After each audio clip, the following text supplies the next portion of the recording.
I'm Gary C. Johnson. You've seen these billboards and ads that say size matters.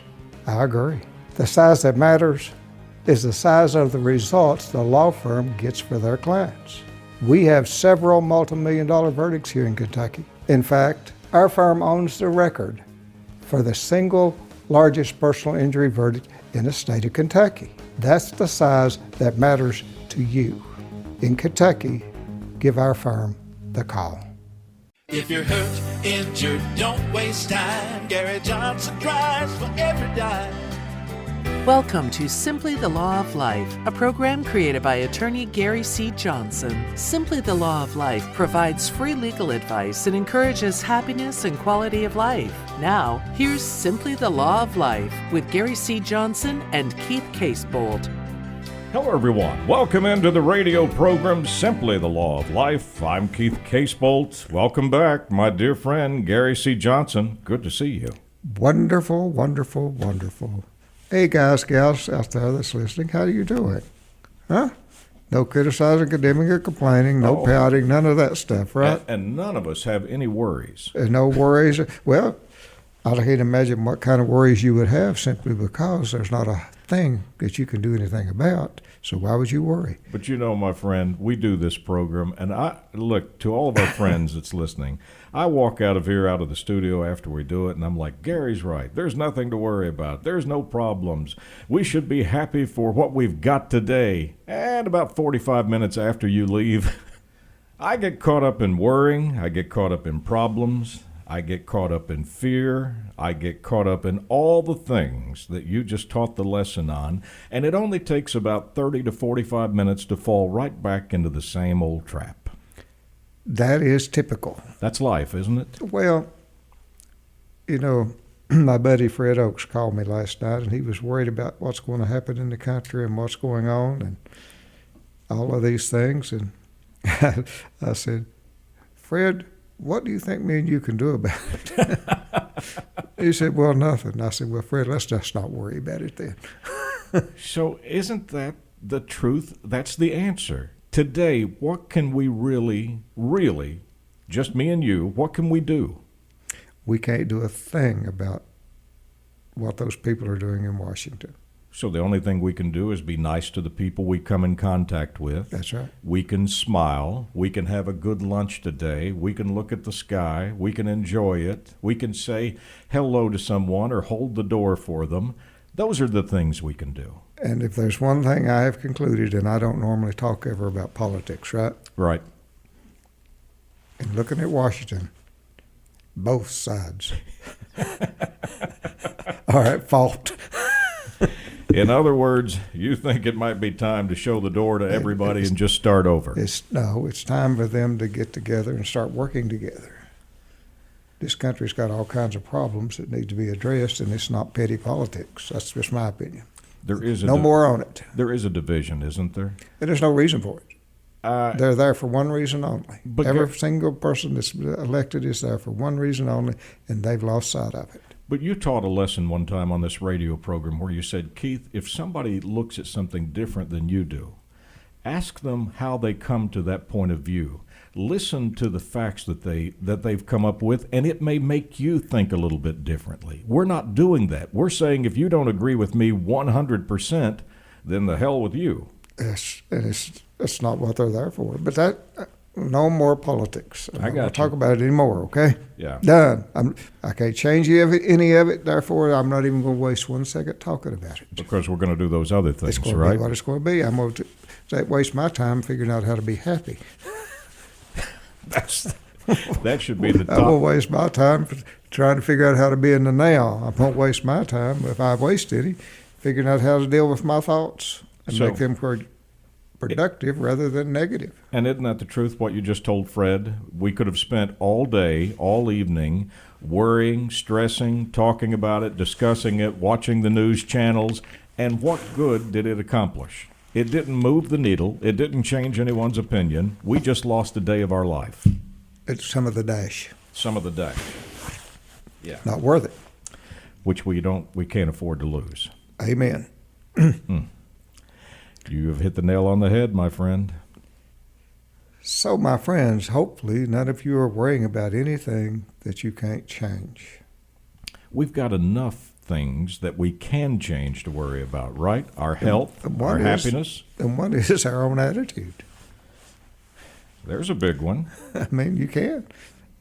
Attitude is the key to whether or not you're going to have any hope of having any happiness. And that starts with us. And you've got all these negative thoughts that voluntarily come into your mind. You don't ask for them.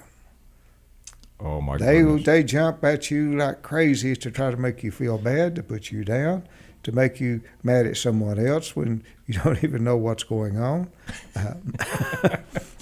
It really, the more that we dig into this subject, Gary, the more I find it humorous. I mean, it's almost laughable at some of the things that we get ourselves caught up in and that we beat ourselves up over. Well, you get mad when you say, well, I know what they're doing. Well, you don't have a clue what they're doing. I still think your son CD got the biggest kick out of that when my wife said, I know what you're thinking. And I said, oh, I bet you don't. Speaking of thinking, I've still been in this book that you recommended, Can't Stop Thinking by Nancy Collier. And I've still been reading, and I find it absolutely fascinating. And the more you read it, and the more times you read it, the more you will find it fascinating. The lady is smart.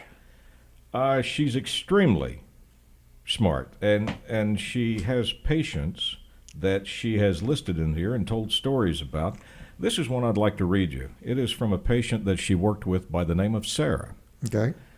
She said Sarah had just come out of a big fight with her husband. She was mad as a wet hornet. She went through the same loop about how he didn't listen, he didn't remember anything that she ever told him, and became defensive when she expressed frustration about constantly having to repeat herself. After listening to her replay the same mental tape for the upteenth time, I asked Sarah what she would need to know, what she could know that would allow her to let go of this narrative. What truth or understanding, other than her husband learning to pay attention, would free her from this subject and this thought loop, so that it would allow her to stop replaying the same grievance and reliving the same pain over and over and over. We sat in silence for a minute. When she did speak, what she said surprised me and her too. Even more surprising was that just realizing what she needed to know allowed her to know it without any additional confirmation. Sarah uncovered two things. First, she discovered that if she could know that she fundamentally did not need her husband, did not need him to be happy, did not need him to be okay, then this truth would free her from having to keep engaging in this particular grievance loop. If she could know that she would be okay with or without him, then her husband could continue forgetting what he was told or not, but her basic well-being would not be dependent upon his changing. She could then feel at peace and free the need to control or change him. Armed with knowing of what she needed to know to be okay, Sarah was able to start offering herself the truth, which deep down she already knew, but along the way had lost sight of it. She told herself the exact words she needed to hear. I will be okay no matter what, with or without him. She said those words out loud, which allowed her to start focusing on her own happiness and drop out of this fight that was in her mind with her husband. This story resonated to me because you did a program on the great ifs. I could be happy if only my spouse acted this way. That's it. I could be happy if only my children did this. I could be happy if only my coworkers understood. And the ifs went on and on and on. And Sarah was doing this with her husband. That's right. When in fact, the happiness has to be controlled by us. And she was in charge of it. And that's what she finally realized in that story. She was in charge of her own happiness. The whole time. The whole time. See, to Just me, like my friends that are listening, you are in charge of your own happiness, nobody else. Gary, that's the amazing thing to me right now that is a revelation. And if you think there's somebody in your life that you have to change and you have to do y'all like she was talking about there, that you can't live without them, just remember, you you were looking when you found them. You'll be looking. You'll be okay. But the revelation to Sarah was all of this misery and all of this thing that she was replaying, she had the power to stop it at any time. She just did not ask the questions. Didn't understand it. Didn't understand it. And it's the truth, my friends. Same thing with you. It's easy. Well, it's not easy. You just have to understand that nobody in the world is responsible for your happiness but you. Just like you are not responsible for the happiness of anyone else. You can't make anyone else happy. You can't do it. No. But you can make yourself happy. And I'm going to tell you something, and maybe our friends will agree with this. Most of the time when you've tried to please somebody else or you've tried to make somebody else happy, it doesn't work.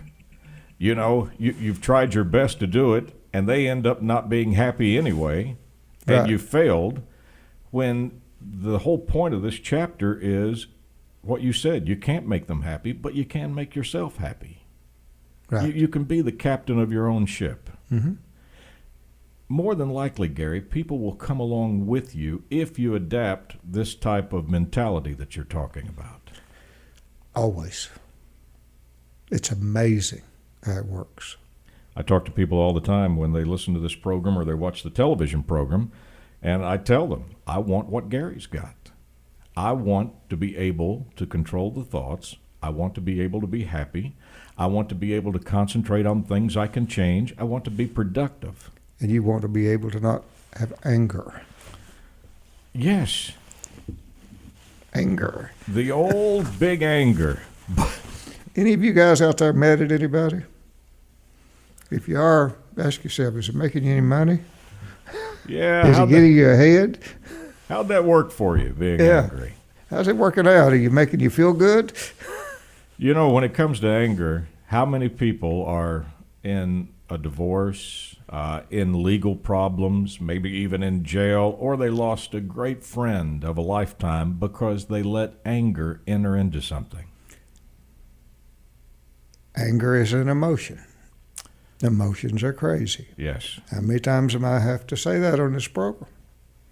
If it's an emotion, it's irrational, and if you let it grow and you turn it loose, it can kill you, or it can break you. Now that's fearful, isn't it? Mm-hmm. That just the thought of anger can ruin you financially. It can break you, or it can even end up in your own death. Right. What was it not too long ago in the news? Gary, you and I were talking about it on the television program, that road rage just in our little community caused the shootings of 2 individuals and 1 died. Road rage. And can you imagine how crazy that was from a rational standpoint? You got people that don't know how to drive very well on the highway. It happens. Accept it. It's life. They have a right to be on the highway. But even for people who do know how to drive, I've made mistakes. Sure you do. I've pulled in front of somebody. I've changed in the wrong lane and cut a car off, not meaning to, but I've done it. And you never know when some terrible thought has grabbed that person in that other car and caused them to react in a way that is totally irrational. Okay, now talk about that. The road rage was not the problem. The fact that I pull into a lane and cut somebody off doesn't make that person want to yell obscenities at me, give me the finger, or pull out a gun and shoot me. It is all of the other thoughts and all of the other problems that are going on, correct? What did I read the other day? If it's hysterical, it's historical. Yeah. That was a great quote. Yes. But all of these negative thoughts have built up. So when somebody pulls in front of you, It comes. And that people indulge in letting themselves have their rage and their anger. And that's the thing I'm trying to talk to my friends about. You can stop that from happening. You do not have to let yourself have the luxury of letting rage and anger take over. You just say, no, I'm not going there. Stop, Gary, I'm not doing it. Whatever. Yeah. I'm not going to let anger control my actions, because when anger controls your actions, you always, 100% of the time, do the wrong thing. Every single time.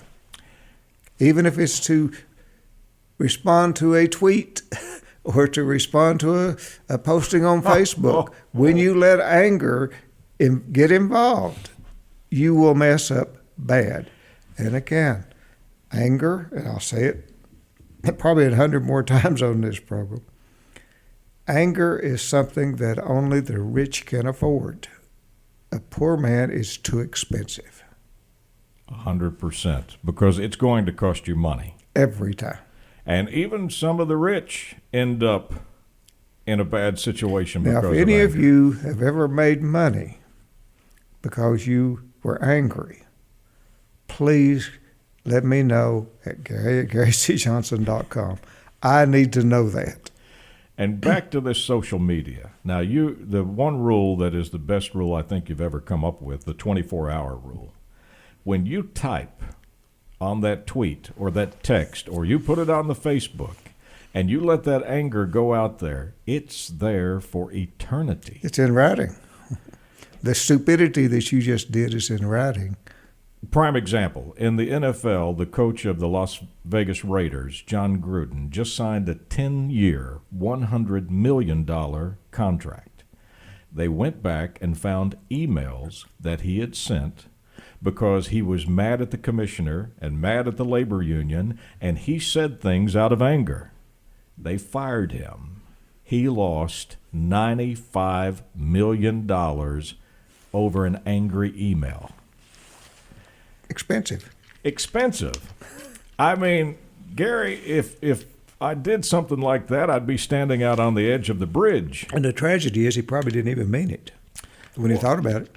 Oh, I'm sure 24 hours after he sent it, he probably looked down and said, that was stupid. That's not the person I am. Mm-hmm. He even come out with a statement of saying those words, that's not who I am. It's just like this book right here that you just read from says, you are not your thoughts. So he had an angry thought. He transmitted it in a moment of anger, and probably, truly, that's not who he is. Guarantee you it's not. He's probably a really good guy. Yeah. In fact, a lot of people come out and stood up for him and said, I've known him for 20 years. That's not the person I know. But that moment of anger cost him $95 million. Irrationality. Emotions. Remember, folks, control those emotions, especially when it comes to anger. Go sit in a corner, whatever you need to do until you get totally calm again before you interact. And you know what I'd like to hear from our friends is the reaction you have after you wait 24 hours, because I've done this. I've typed out an email I was going to send. I waited 24 hours. I come back in and read it and went, oh, my God, I was going to say what? I was going to send that? That's incredible. It's ridiculous. I would never say that. But in that moment of anger, it seemed like the right thing to do.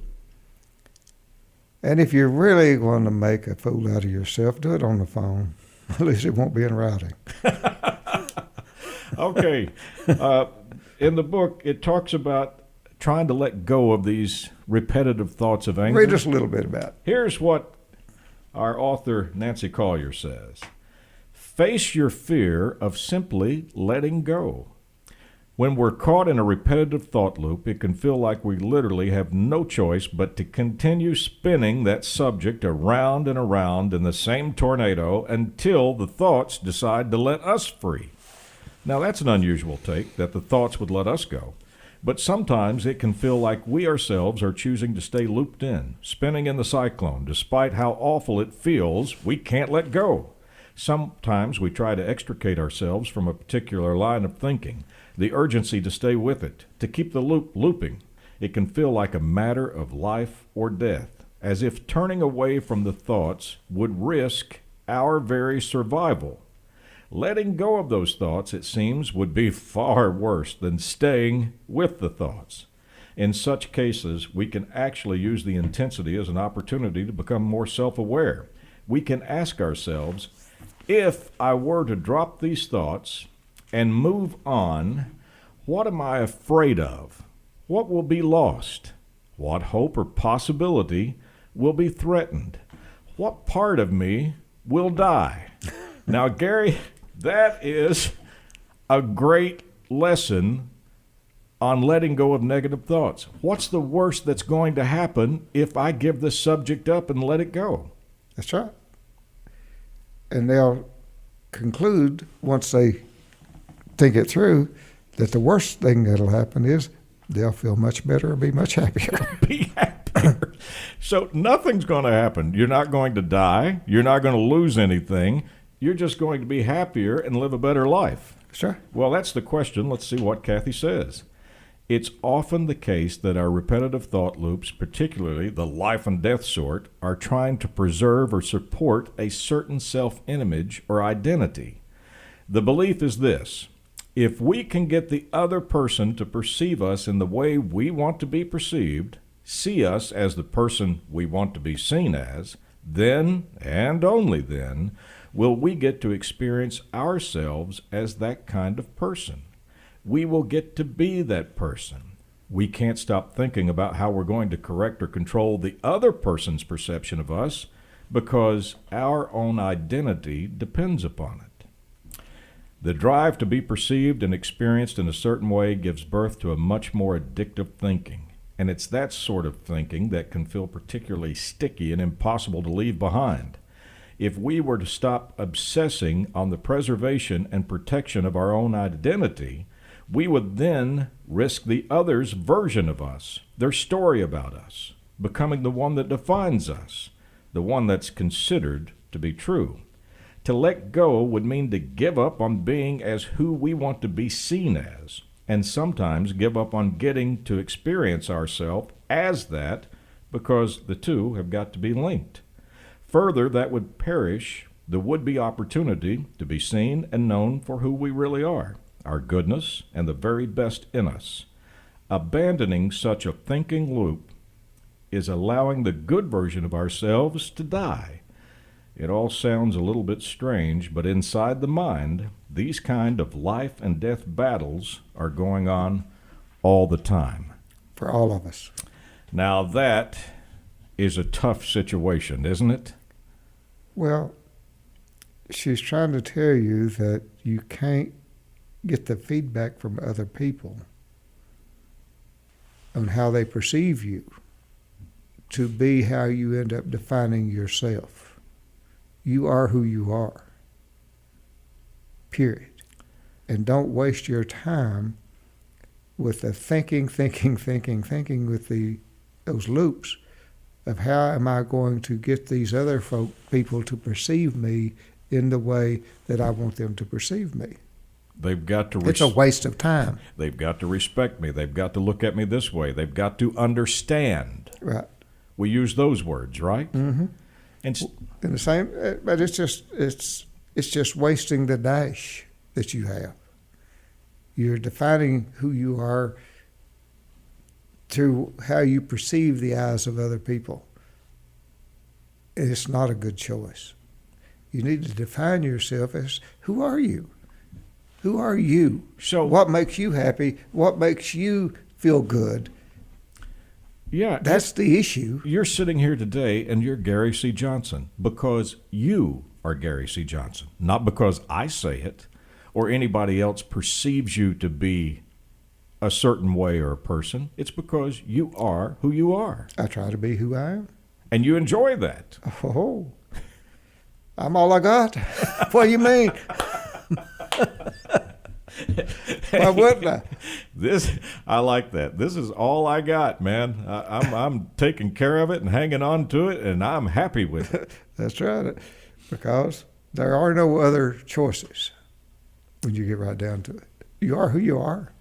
This letting go, it's not impossible to do. It's just hard to do, isn't it? Yep.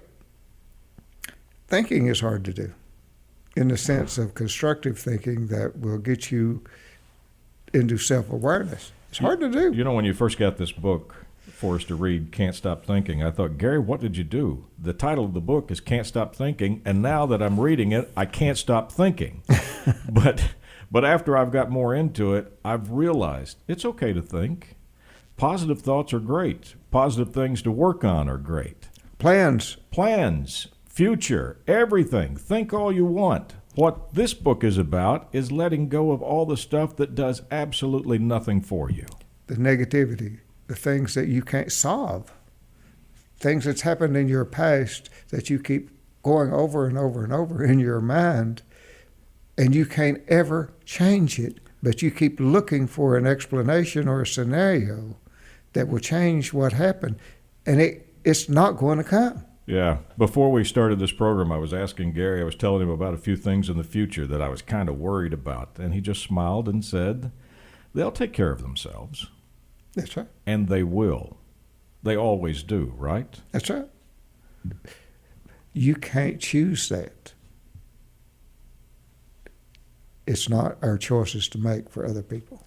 It's our choice to make it for ourselves. That's the only one we have any hope of having any control over. Yeah, and it sounds like today we need to get busy with ourselves and try to figure that out. Well, my friends out there already are. What do you mean? Feels good to feel good, my That's friend. right. Absolutely. Feels good to smile. If you'd like to leave a comment for Gary, you can do it. Gary at GaryCJohnson.com. Gary and I are trying to wade our way through these books and life and make the dash better and happier, and we hope you are too. And if you have some help for us, please let us know. You can catch Gary's television program Tuesday nights on WYMT, your CBS affiliate, 7 p.m. in Eastern Kentucky. Late night replay is down in Central Kentucky on WKYT, your CBS affiliate. We start the week early at 6:30 a.m. on your Fox affiliate, and the weekend on Friday morning on your Fox affiliate. You can catch us there. Also, this program is available on your local radio station each and every week at the same time. My friend, thank you for helping us think about the laws of life. My friends are going to feel good. What do you mean? Today's the day. On behalf of Gary Today's C. the Johnson, I'm Keith Casebolt. Thank you for tuning in. As always, Gary and I look forward to seeing you again next week, right here at the same time. Thank you for listening to Simply the Law of Life, a program created by attorney Gary C. Johnson. Until next week, may you be safe, blessed, and happy. If you're hurt, injured, don't waste time. Gary Johnson cries for every dime.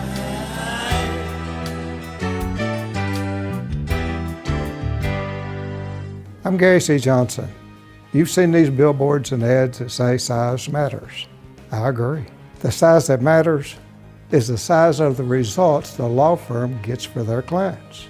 We have several multi-million-dollar verdicts here in Kentucky. In fact, our firm owns the record for the single largest personal injury verdict in the state of Kentucky. That's the size that matters to you. In Kentucky, give our firm the call.